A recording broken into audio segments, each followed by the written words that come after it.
Hi guys, welcome back to my office at home. This video is regarding an article in the Spectator, which is a publication I've never read, at least not as far as I can remember.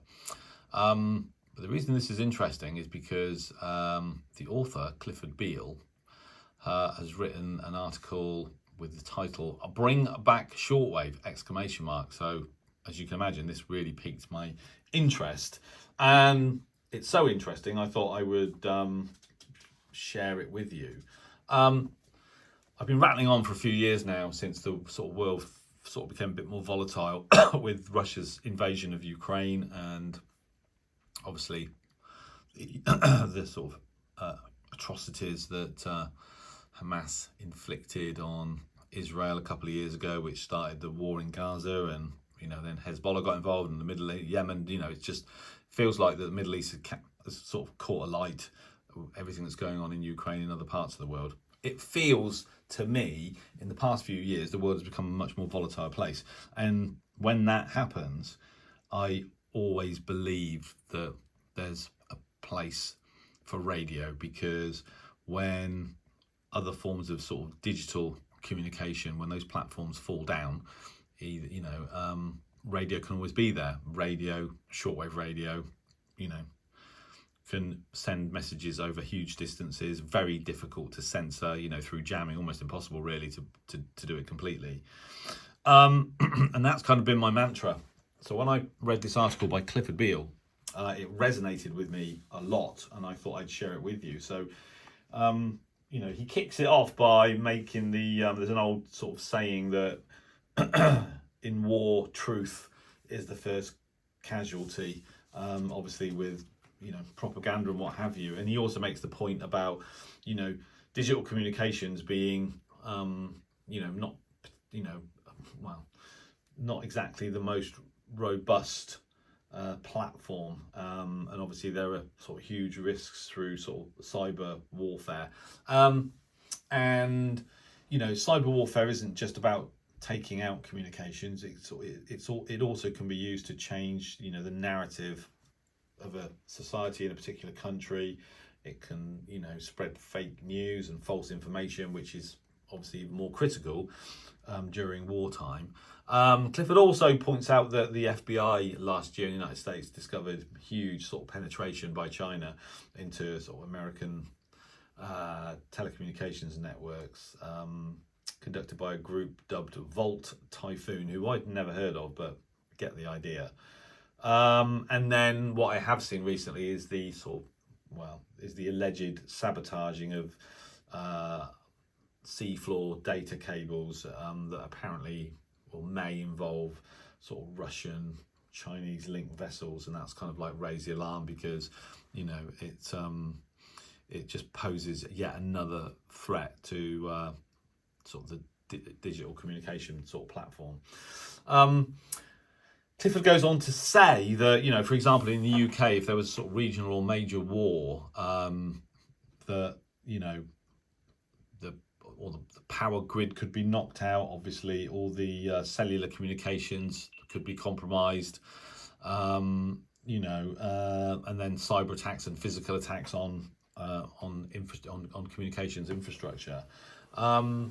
So streaming services, etc., the news, TV, streaming, radio, all of that could be compromised quite easily through either cyber warfare or physical sort of military attack.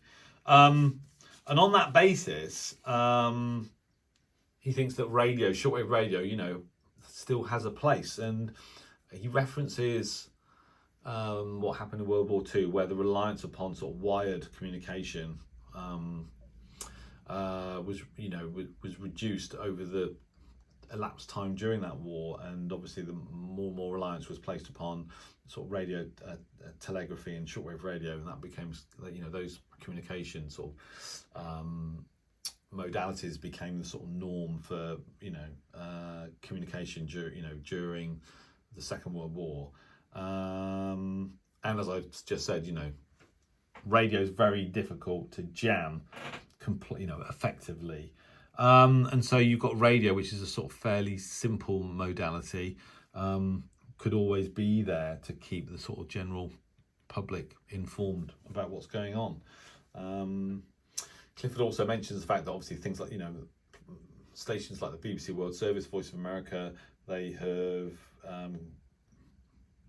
declined the total number of hours and frequencies and regions that they service hugely over the last few decades.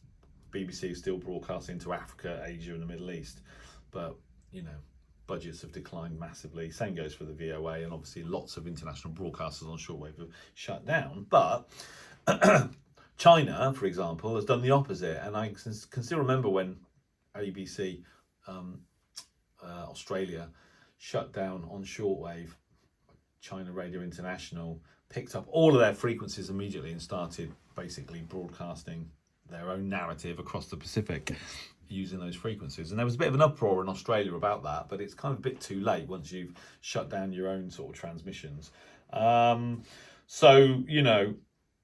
Clifford makes the point that, shortwave radio is kind of retro analog, but it kind of works. It gets through. It can circumnavigate censorship. You can have mobile transmission masts.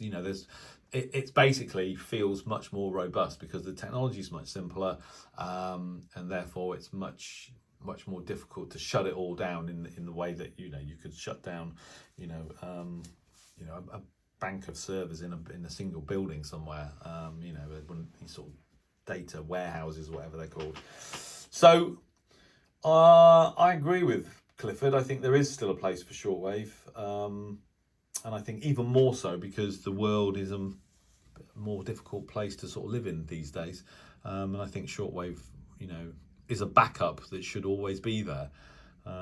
So I recommend, if you're interested in the sort of future of AM radio in particular, and shortwave, this article is actually online. So it's spectator.co.uk/article/bring-back-shortwave/ Take a read of it yourself. I've given you kind of summary of it, but it is actually quite interesting, and just resonates with my views on AM radio and shortwave in particular. And I thought I'd bring it to attention, and obviously really interested in your comments on that. So do let me know.